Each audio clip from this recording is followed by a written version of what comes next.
For those of you, because I know I was not at the last session and I do apologize, but for those of you who have not maybe had the pleasure of being live with Dr. Malchiodi, let me do just a very quick, I will not take super long, but let me do just a snippet of an introduction for her.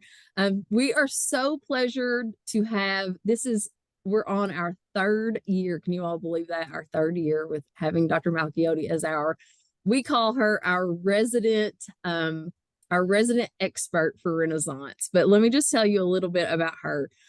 She is the leading international expert, writer, and educator in the fields of art therapy, expressive arts therapy, trauma, and arts in healthcare. So that right there, I could just close it out and say, there you go. She's also what we call our Renaissance, part of our Renaissance family. So I'm not going to do any more talking because we are cutting into some of her time, and I'm super excited about today's session. So exploring our sense through touch. So Dr. Malchiodi, thank you so much for being with us again. So I hope everybody's got their material, but I'm going to go through a few slides here first before we get into that.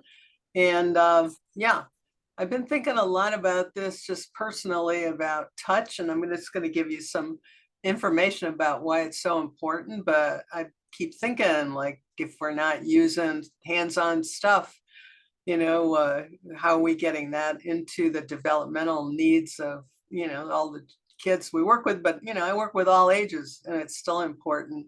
And this is one of the ways we can access it, because art materials have so many different kinds of textures and weights, and you're going to explore that a little bit today. So I hope you brought something with you to use. But I limited it today to, well, I didn't limit it that much, because I said you could go off the campground here and do a little bit of, maybe something that's just malleable if you didn't have clay. But I gave you those clay recipes. I think I gave you those if you were part of the thing last year. I think we got those also. Yeah, there's a lot of ways to make clay. I'm sure a lot of you are aware of that. There's tons of information on a Google search for all kinds of different dough and clay that you can make, so you don't have to buy expensive clay. And sometimes it's just fun just to make it and, not worry about what you're going to make out of it. It's just the process of it is a lot of fun. So, oops, I got to get my slides working here. The reason I keep thinking about this too is, and this isn't anything that really has to do with art, or the arts, but lately I've been thinking a lot about, and I think a lot of you know this word, neurodiversity, and we all have access, if we work with anybody, to people that have a different way of being in the world and a different way of learning in the classroom, but a different way of experiencing things. And I've been going back and doing some reading in that area. And this is a pretty old book, but I like it.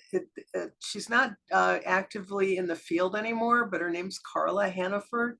And she had this thing about the dominance factor. So the book is a little bit older, it's about 15, 20 years old. So the brain science and all that stuff has changed quite a bit. But I like the way she talked about this dominance factor. And, each of us has senses that we're more comfortable with. And sometimes we have senses we're not so comfortable with, like sounds may bother some people. Smells may bother some people. Things that we do, like balance, may be more difficult for us than others, but we all sense the world differently. And that was how I started to think about touch. We use touch for a lot of different things. And for some children and teens, that is the way that they sense the world, through tactile things, more so than other kinds of senses. So I started to explore that. But I really like this woman's writing. I think in her time, she was way ahead of her time.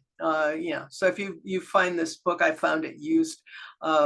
It's a really interesting book about how we can think about all the different senses. So I think a lot about them because of the arts. The arts have all these different senses caught up in them. And my focus today, I just wanted to just focus on one that's really important, which is touch.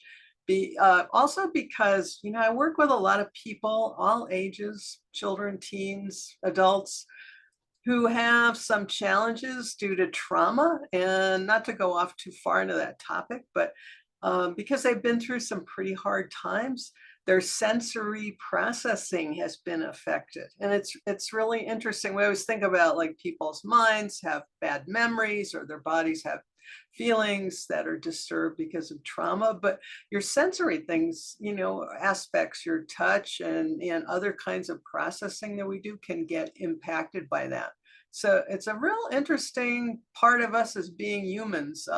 And this little picture here of a little hand, in being held or touched by, obviously an adult hand. If we get that when we're very early in life, and we get that sense of nurturing touch and, being touched in ways that are caring and take care of us and feel good, it's a really important thing for us because, our whole body is skin. So, that whole process of early development, that touch is developed way, way early.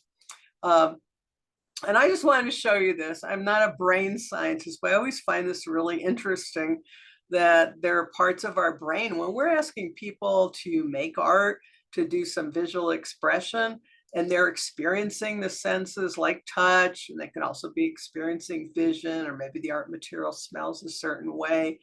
There's a certain part of our brain that runs across from one side to the other, and it's this cortex. It's like a sensory cortex that really gets activated. There are all these things that get activated when we move or we touch things or we see things visually. So, if you even just go to a museum and you see something and you hear things around you, you're getting that part of the brain activated. So that's a lot what we're doing when we're introducing art things to people, to our students, that they're getting a lot of activity in that part of the brain, which I thought was really interesting. And then someone who's a child psychiatrist told me about this. I thought was really interesting, just, as a fact, that touch is the earliest kind of sensory experience we have. 8 weeks after we're conceived, we're not even out into the world yet. And 8 weeks after, we're starting to sense touch because our skin is forming, as that very, very, pre-birth person. We're starting to really experience touch. So this is a really interesting thing, I think, with what we're working with art materials, that touch is the first sense we ever develop. I just think that's kind of fascinating. Again, I'm not a brain scientist. All the brain that's on the slide here, is for the brain scientists to think about. But I find it really interesting that, wow, when I'm introducing art materials, a lot of this part of the brain that has to do with the senses is probably getting really active. So, some of this. I just wanted to show this because right now in the world, there are a lot of people that are lonely, that are touch deprived, and that picture on the left kind of moves me with the hand holding what's obviously an older hand. Touch is so necessary for our survival. It's like, part of everything, our development. It's also part of our feeling like we're connected to people. So it seems like it's even with just art materials, it's a really interesting thing to work with because there are a lot of things that result from touch. And of course, human touch is the most important, just feeling a hand on top of your hand can make a big difference, in your day. Maybe just a touch on the shoulder, all these little things that just make us feel connected to others have to do with touch more than any other sense. So I know it's interesting to think about all that. And here's the thing that the child psychiatrist that taught me a little bit about touch talked about this again. Most of you are not, maybe you have children in your life, maybe not in the classroom, obviously, that are this young, but touch is a really important part of what he called this somatosensory bath. So body and senses, getting all that rocking and, touch through play and nurturing and all those kinds of things, with caregivers and parents. And, the children that you see in the classroom, I always think about this, the children we see and teenagers who are deprived of this early stuff in life are really looking for connection with us in a lot of ways and how we can be helpful to them in giving, caring, and nurturing situations. So I think that arts are really important that way. It's kind of like, giving people some kind of a bath in their senses and their sight and their touch and the smell and all these different things that they can experience through the arts could be really important in other ways if they've missed out on this earlier in life. So I just wanted to highlight this too, a tactile sense, there's a lot of things that can go on in expressive arts and in sensory integration, but I think I've said this in the other slides, there's these other kinds of touch that we all hopefully experience, that reciprocal touch where we connect with each other, supportive touch. And then, a lot of what I use to help children, I don't know how many of you ever get the chance to use this, maybe yourself, are weighted things. Like I have weighted toys, I have weighted blankets that children and even adults put on sometimes just to feel that touch, that pressure. That's very grounding. So, again, really interesting things about touch that are really helpful and help people feel regulated, help them feel calm, help them feel grounded or soothed in some way. So this is what the term I want to focus on today is this term haptic. And it's basically about the sense of touch. And it's something that when we're using art materials that are touch oriented, we're helping people develop that kind of sense of how to manipulate things, their sense of touch, where that object is in space, where they are in that with that object in space that they might be touching or creating or making something out of. But what's really interesting, that's how this word existed for a lot of years. And then in our century, the 21st century, when we got, these devices, right, our cell phones, that's where the word haptic is used most now because, we're always doing touchscreen kinds of things, swiping and pinching and doing all these movements on our devices all the time. We just take it for granted now, what we do with these kinds of devices. But this is what is now haptic. It's called haptics, all this electronic, mechanically generated movement that we do, and we all know them. Children learn them from really early on, right, on how to use iPads or different kinds of touch screens. And that's where our haptics is. We've gotten away from the haptics where we actually, art materials kind of bring that back, the original way we experience touch, because we're so into all our devices now, obviously, every day and every minute. Game consoles and again, the smartphone are the two big sources of that word now. So the original word was really had to do with this. And this is just a little bit of art education here. Unless you're an art teacher, you may not even have ever heard of this person. This person long passed away, I think in the 1960s. So we're talking last century, right?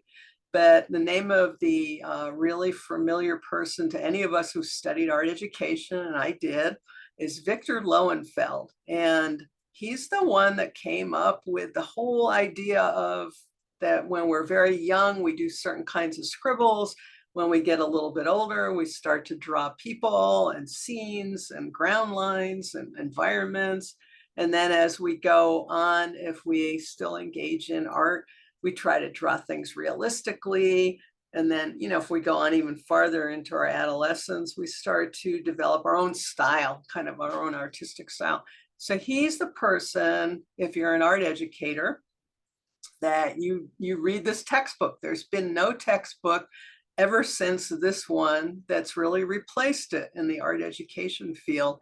And this is my edition is the 6th edition from when I studied.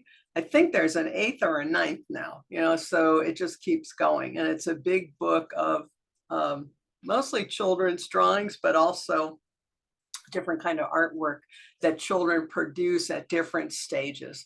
But what I found really interesting in it, and it still is talked about, he talked about haptics in the original way, I said, because there were no cell phones back when he first started talk about the word haptic was 1939, I believe. It was like, almost 100 years ago now. And he used that word because he became interested in how the art students that he was working with, so they were children and mostly adolescents, did things a little bit differently with touch. And he made a really fascinating study. I hope you find it interesting. I thought it was really interesting how you even would think up this study. But he worked with teenagers who were partially blind. So they really were legally blind. They might have had a little bit of sight, but not very good sight. And he looked at, like, when he gave them a slab of clay, how they created a portrait. So he asked them to kind of create a portrait like of a face. And this one shows all the stages in it.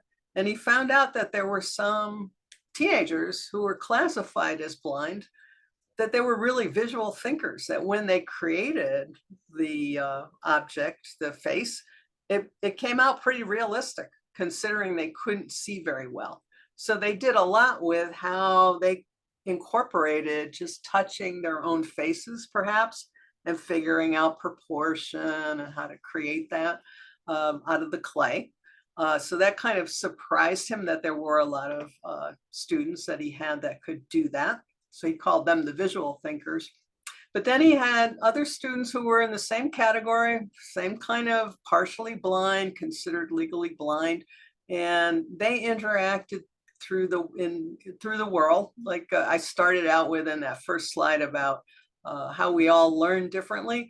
They were the haptic learners. They learned about the world through touch, and their images came out a little bit different. You could still recognize a face, but there was a lot of exaggeration. You can see like how this particular student did some really interesting features that were more touch oriented. Like you really want to go and touch that particular sculpture because that person did some lines and exaggerated some things and did things that, just seemed more tactile to him. So he thought about it, he thought, we're on kind of all on a continuum of either being real visual thinkers or kind of somewhere in between, or being really touch oriented. So I think that's kind of important, in thinking about when we're working with students. It doesn't even matter what we're, if we're doing an art class or we're doing something else, how do they interact with the world? How do they learn best? And obviously in this group, there were two different things going on. You could be more visual or you could be more oriented to touch, to that sense. So those are both senses. So we can be kind of on that continuum. So that's an interesting thing, I think, that applies to just about everything, that we do. I just wanted to show you these. This is not, something that I ever taught in a school, but I do a lot of it in, using art therapy with people. And that person on the left there is doing we call it bilateral drawing, just a big piece of paper and making marks. But it's mostly kind of about movement and touch and rhythm and those kinds of things. And not really making anything in particular, just enjoying the movement of it, not being really visual about it, not making anything realistic. And then the other two images there are some people in art therapy, they do what they call guided drawing. So it's like a piece of paper on a table with, you can see there, it's kind of like pastels, chalk pastels, and just doing mark making and enjoying kind of that movement and feel of that material on paper. And the bottom one is called the clay field process. And in that one, it's usually done with children. I don't know many adults who have participated in this, but it's introduced to children, like a big box, if you can imagine, of really squishy clay with some water so that they can push the clay around. And all they do is really work in that clay and feel the texture of it. They don't particularly, they might make something with it, but it's mostly the enjoyment of pushing that clay around. So that real tactile sense of using your hands and putting them in the clay and just, the process of moving that clay around. So that's just some different, I think I call them expressive art processes that people use in different kinds of therapy, but they're kind of interesting even for just a classroom student to experience that bilateral movement, maybe to music, just to get the feel and the texture of that and not so much worry about what it looks like, and just enjoy it for the process, the sensory process of it. So what I want to show you now is a short film. It's actually a colleague of mine in Australia, and she does a nice demonstration here about clay. I just want to tell you two things about it, though. She's sitting outside, and if anybody, I've been to Australia, I've been really lucky to go there several times. She's sitting outside working with the clay, and she'll talk to you about it. You'll hear loud birds. There's always loud birds in Australia. There are kookaburra and all kinds of birds that are always around. So you'll see her outside. I think because the clay, is a more messy thing, she decided to just work outside and talk about it. And yeah, I think sometimes once in a while clouds go by, so she becomes a little dark in the picture. So don't worry, it's not your screen. And she'll just give you a little bit of information about clay. And then when we get past this, we'll get our supplies. So have your supplies ready so that we'll do a little bit with clay today. So let me see if I can get this started. And you might have to turn up your sound. I never know how this is on your end.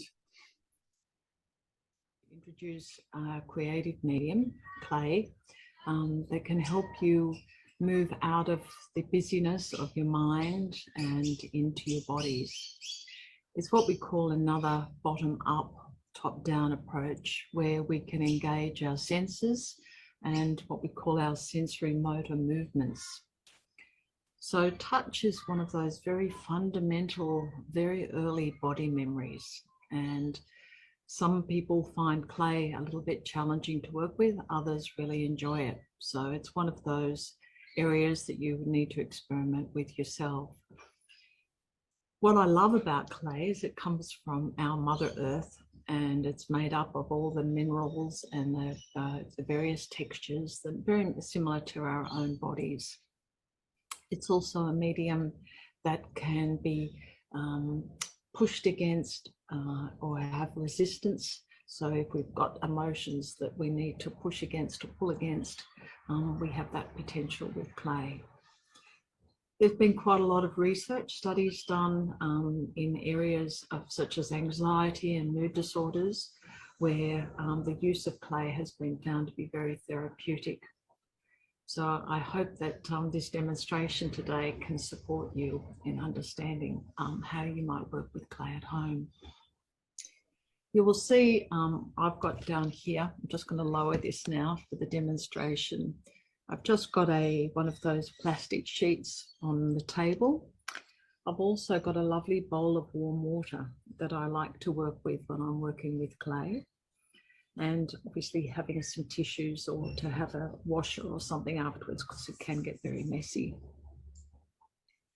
So as I said, clay is a very grounding medium because it comes from our earth, very tangible, and responds to our touch.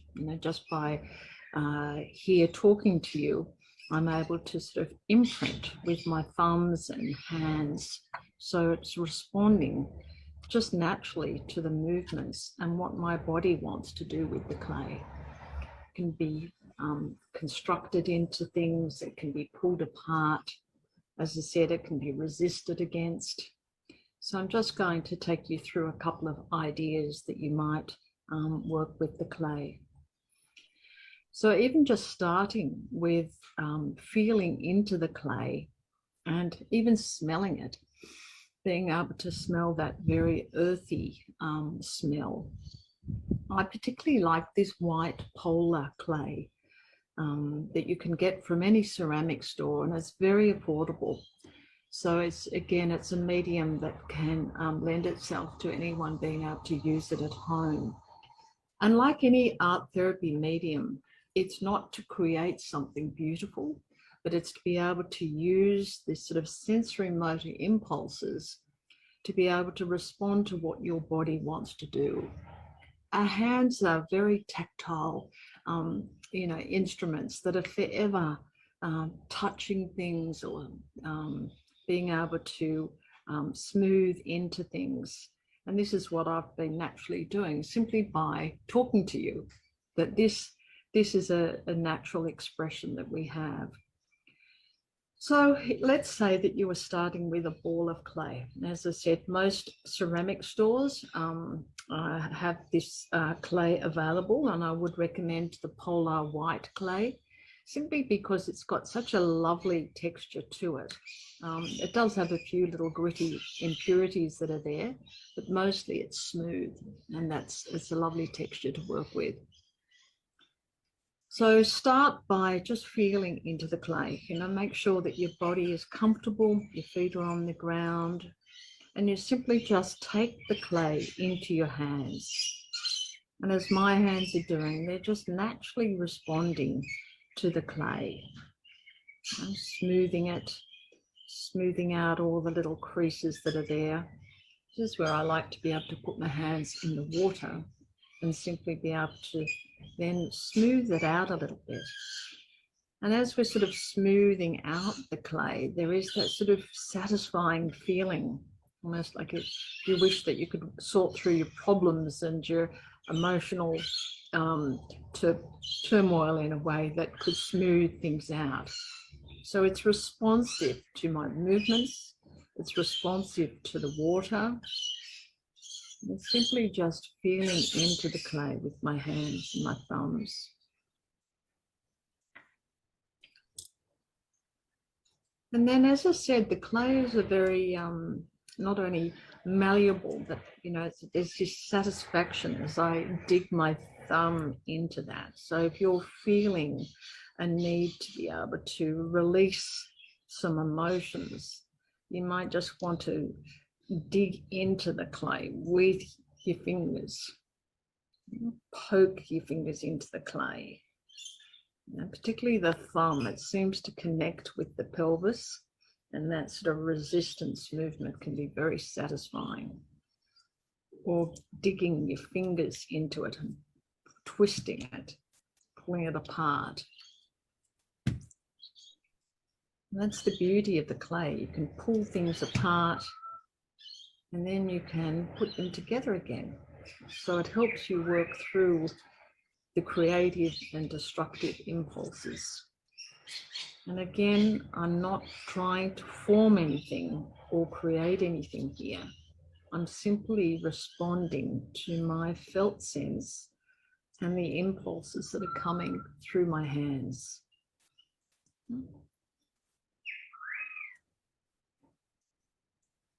I might like to just pull it all together again, push it through my hands.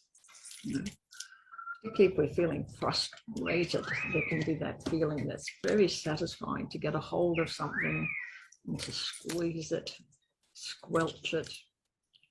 You can pull everything apart. And that's often how we feel, ourselves emotionally, like we're just feeling everything's fragmented. And again, putting it all back together again. So it's these cycles of destruction and creation.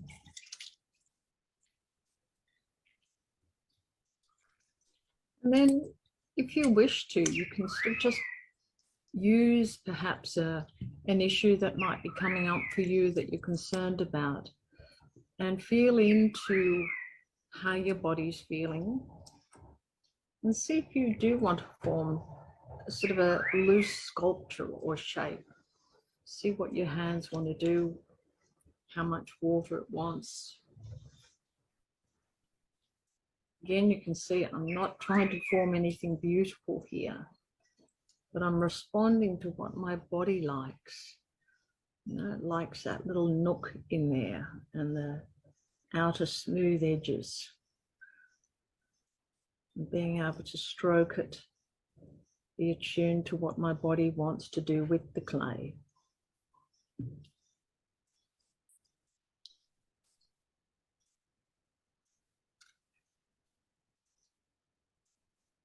So that's all you need to do with the clay. As I said, it's simply responding to your hands, to whether you want to push against things, pull things apart, put things back together again.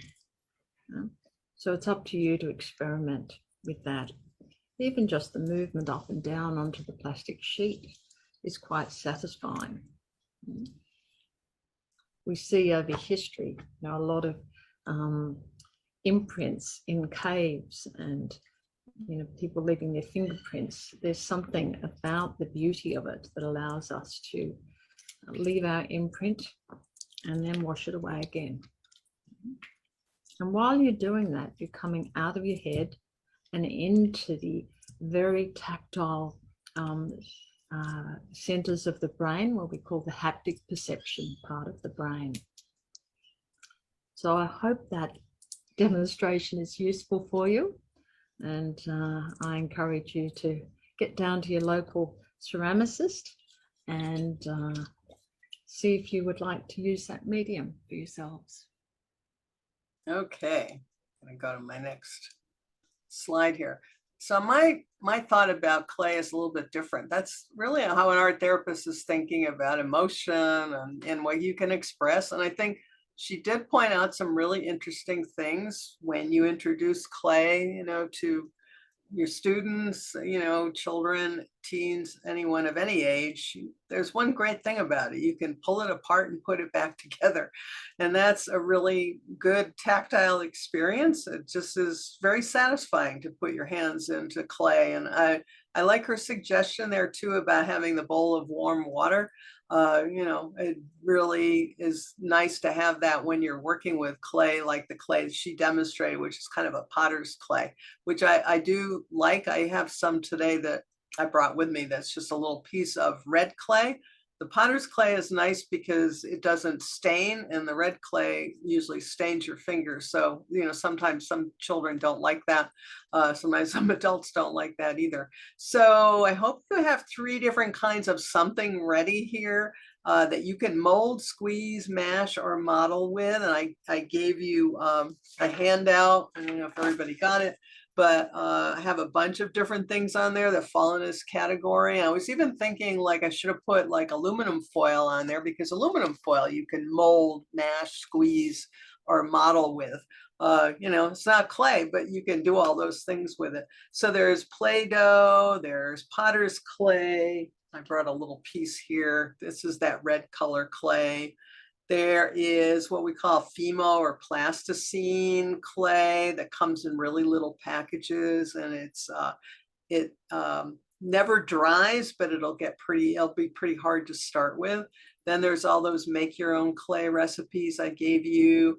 Dr. Jim has always recommended uncooked refrigerated biscuit mix that you can get in the refrigerated section in the Kroger or wherever you shop. One person, when I was doing something like this online one time, used wet paper towels, because if you wet a bunch of paper towels, like probably about 10 paper towels, you get something that you can actually mold. And when you mold it into whatever you mold it into, and you just leave it, eventually, even in Kentucky humidity, it will dry. And it's kind of fun because it's real lightweight and it sticks together. I never knew that about paper towels. And then if you just had any cotton balls or raw wool, if you didn't have any kind of clay, that's okay to have today. I was just going to show, Model Magic. I didn't take mine out of the package, but this is one way it comes, and it comes in much smaller packages too. The reason I didn't take it out was I'd have to use it to make something, because unless I stuffed it right back into a plastic sealable bag and got all the air out, it dries eventually, which is fine. I love this material, but once you get it open, you kind of have to go with it, because then, it's going to eventually harden. But it's really fun stuff to use. So you're going to be an art-based researcher today with your 3 whatever clays you brought, and exploring your haptic sense. Because this is the way I see it, is kind of like, to find out like, well, what appeals to me, or, oh, wow, I didn't notice that about whatever that texture was, or, characteristic of that particular clay.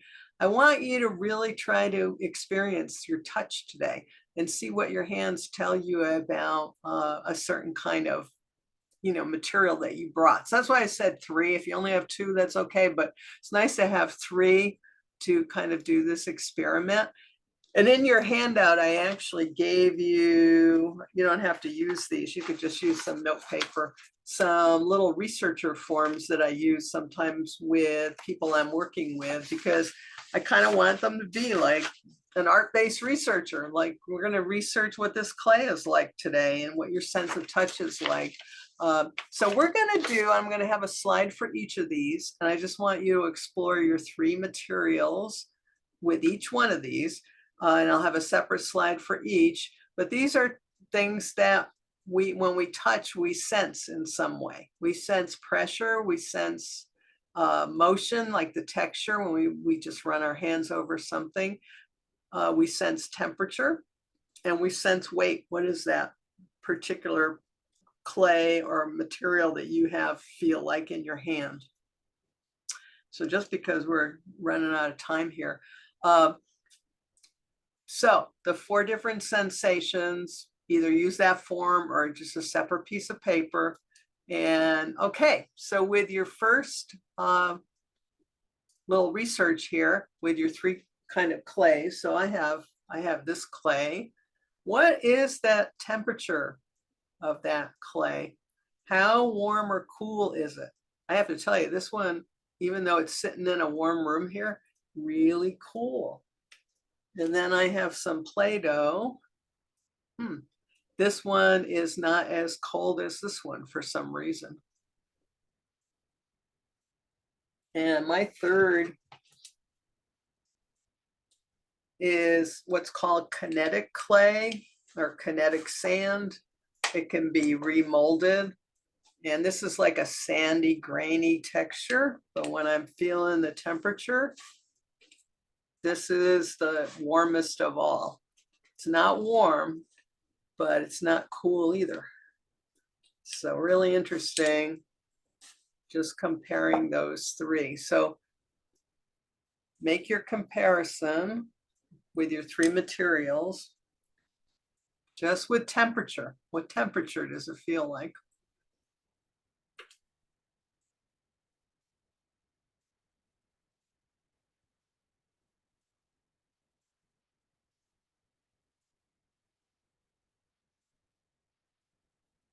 Okay, I'm going to give you another 10 seconds to come to a stopping place with temperature.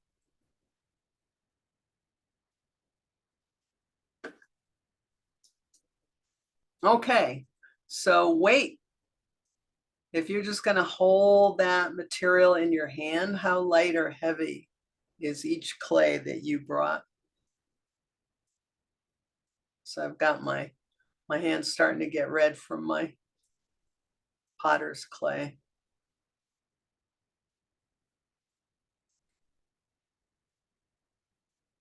And then my Play-Doh is a little bit heavier. I've got quite a bit of it here.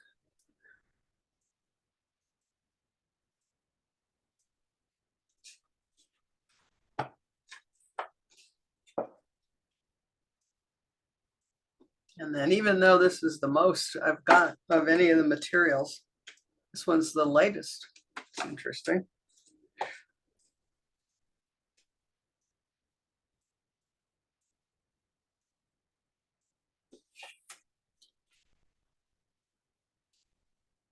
So weight, what does that feel like?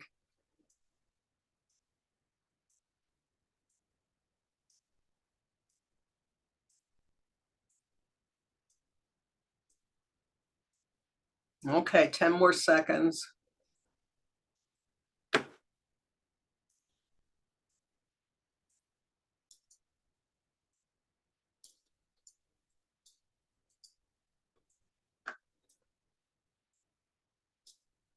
So third one, texture.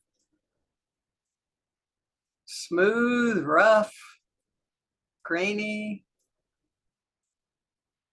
sandy.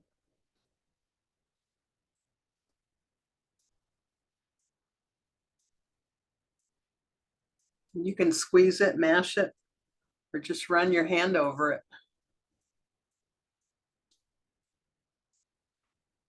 You see, Tony, you're really working that clay. It just popped up on the gallery here to see what was going on. Yeah, that's a good way to do it. Because I can feel a lot of bumps in this Play-Doh.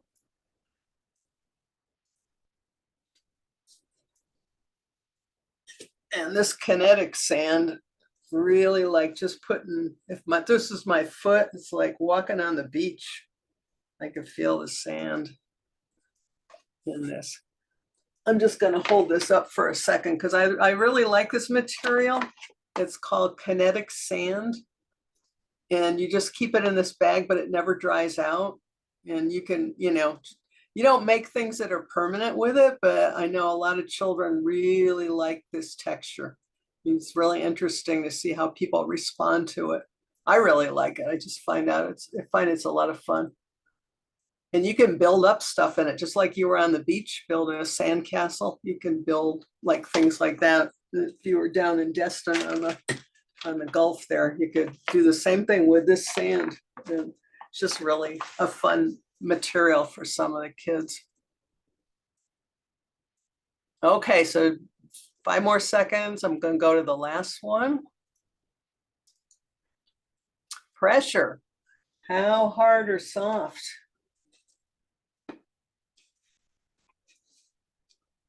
You could just press a thumb or a finger into it and see if it just gives way, or does it take more pressure? Like my potter's clay takes a lot more pressure for me to put my finger into it. If I had that plasticine or Fimo clay, they're really hard to push your finger into it. And then my Play-Doh is pretty soft.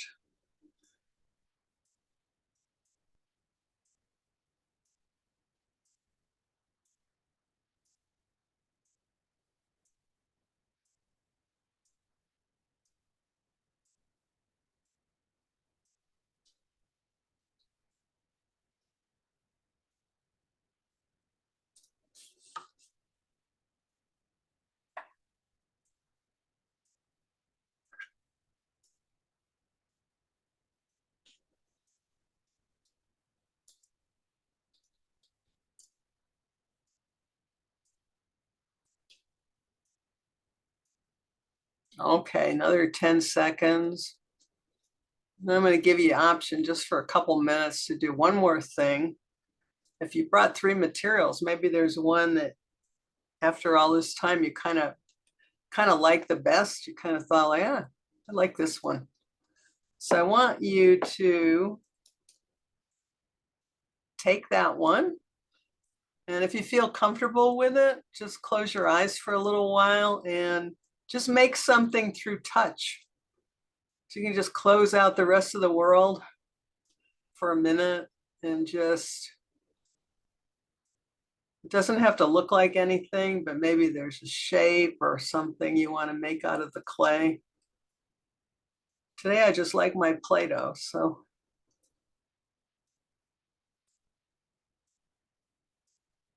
And there was a movement I liked just pressing into it. I think I saw that on the film and I thought like, I'd like to do that today. But just totally make it without looking at it and judging it.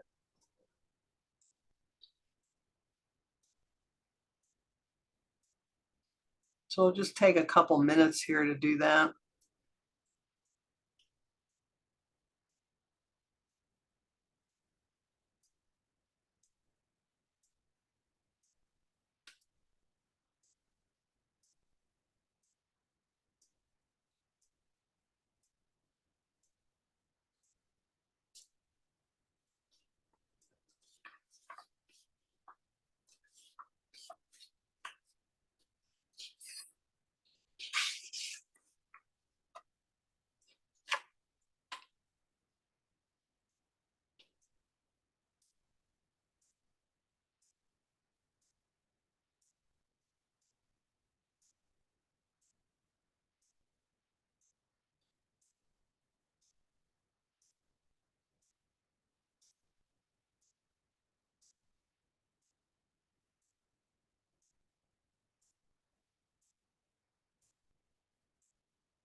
Okay, take another 30 seconds and see if you can just come to a stopping place.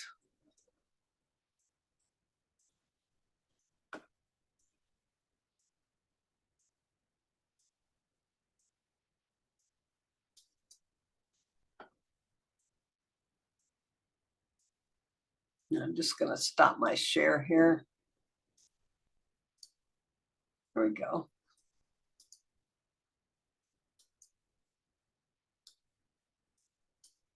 I'm just really curious to hear what people brought that was moldable, because, you know, sometimes you're looking at, like me, if I have a class I'm attending, it's like, oh, I'm just looking at the instructions about 5 minutes before it starts. So I'm running around getting stuff, and that's okay. We're all busy. I'm just curious if anybody brought anything. What did you think of? Cassandra, what is it? What kind of material is it? What you got on mic?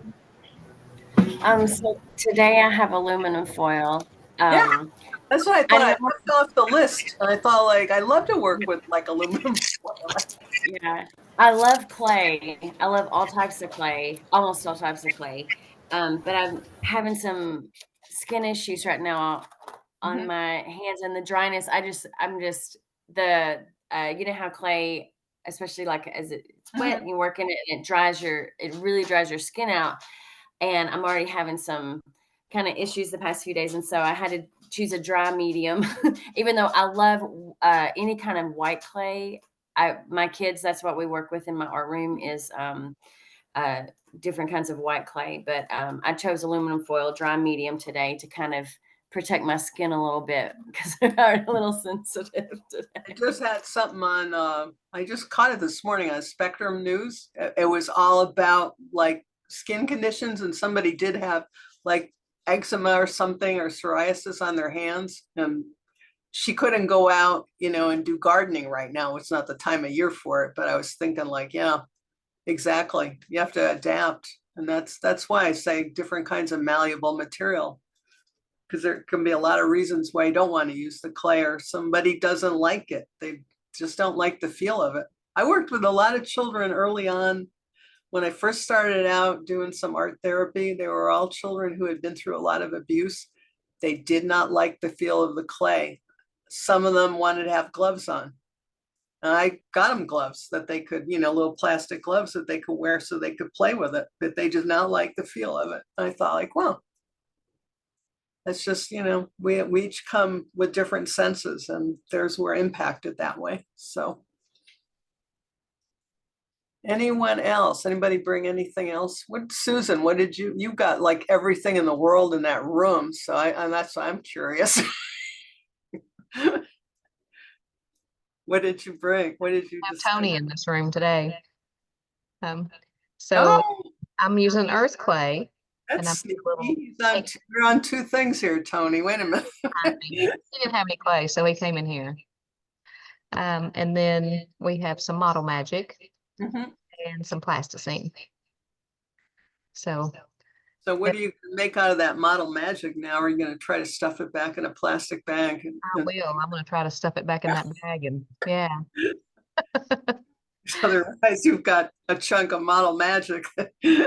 But Take, this is my middle school kids love this stuff, oh, and guys, great. we use it to make book characters, Mhm. their favorite book characters sometimes. So that's kind of a cool thing, but on a pencil.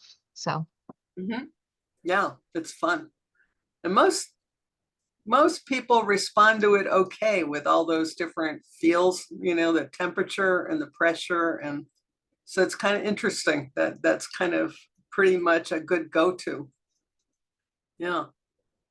Wendy, what were you doing? I hope you were doing something. Because you Well, never of get to do course, anything. of course, I'm like Cassandra, I used foil, and I also used, I'm like, I don't know who said that they used their child's Greta, their smashed together Play-Doh that was all Yeah. mixed, but they want it back. That's kind of what was happening at my house too. So Tony, what did you come up with? I was so intrigued watching your hands on everything, testing. You were really researching. Well, I'm in here with Susan, and I enjoyed just the tactile experience. I'm not very good at creating things. I made a taco shell out of this, but I just enjoy just working with it, as you saw on the camera. Yeah, I'm with you on that because I never was much of a three-dimensional person, but I love the textures of it all. I never get it to the way I really want it, but I just enjoy like playing with it. So, and that's okay. Yeah. I got to ask Dr. Jim if he got biscuit mix. Oh, I didn't think I was going to be able to make it. We had another thing that I had to do today, and then we got finished early, so I did jump on. So I don't know. Don't laugh, everybody. But all I had was a pack of gum, so I took gum and I used that to mash. It hasn't been chewed yet, so anyway. But I I'm got to add that to the Way list. to be resourceful. yeah. Well, it's extra. It's polarized, glad so I asked. I'm getting tactile, like Cody said, but I'm also getting a sensory. It's kind of opening up my head with this polarized. But So you have like a giant chewing gum now? I mean, did you yeah, mash it could it together? be. So it's not been chewed yet. So it's fresh gum. But anyway, so I was looking around my desk trying to figure out what I could use, but that's all I had. But it works. I'm glad I asked. Top the canned biscuits, which I think you've done it. You've topped it. I don't know. Yeah, I know. Isn't that right, Greta? I mean, that's why I'm glad I asked because you always surprise me. Look at Wendy's comment there. You all do not. Now I'm going to have to add that I to wanted the to list. participate because these sessions are always so helpful, regardless of what you use or what you have. You can make it work to fit what you need. So I mean, it's awesome. Well, I'm yeah, gonna I add wish I had canned biscuits, but I didn't have those in the Lexington office here today. So, but gum works. I never can go buy the biscuits in the Kroger anymore without thinking of. Look at Sarah Thorpe has made something there. What is that, Sarah? Yeah, Sarah, what's that? Well, was a little busy. My mom came over and we're doing some canning, but I just got some of my daughter's Play-Doh and decided that I was going to make someone who is happy. So there it is. And it took me about 30 seconds, so not a lot of development. Good work. Now I'm going to ask Debbie, how you feeling this week? I'm getting along great. I had the staples come out today, so I'm still limited on what I can do, but God is good. I'm here. Your voice And is like 1,000% stronger this week. I feel so. I mean, just immediately, as soon as I came out of the anesthesia, the relief was immediate. And while I've got you here, I had air dry clay, and I had pink Play-Doh, and it just rolled right off my desk onto the floor, and my cat chased after it. Yeah, So those were my two comparisons. The air dry is kind of rough, a little sandy. The Play-Doh was smooth, smelled a lot better than this stuff does. And I've just had a blast. Had a blast. Thank you, Dr. Cathy. Always a pleasure with you. You're welcome. I'm glad to hear Thank you're feeling better. Thank you for asking about me, but I'm slow but sure. I know it takes time. Two steps forward, one step back. Right? Yeah, you sound good. Thank you. I feel a lot better. Ooh. Yeah, Birdman. That's my Birdman. Bird agrees. He hears lots of female voices. Oh, okay. He likes that. He's a flirt. Yeah. Anyone else? I know we're at top of the hour, so we've passed over into 1 minute after, which is good. I did the wet paper towels and the cotton balls, which seems, like the easiest version, but it was still just soothing to mold and feel the things. I think there's something to that. That's why I had all that other stuff that's not about art materials, but I think like our sense of touch we take it for granted, and maybe thinking about it with the art materials is not such a bad thing. I think there's something there.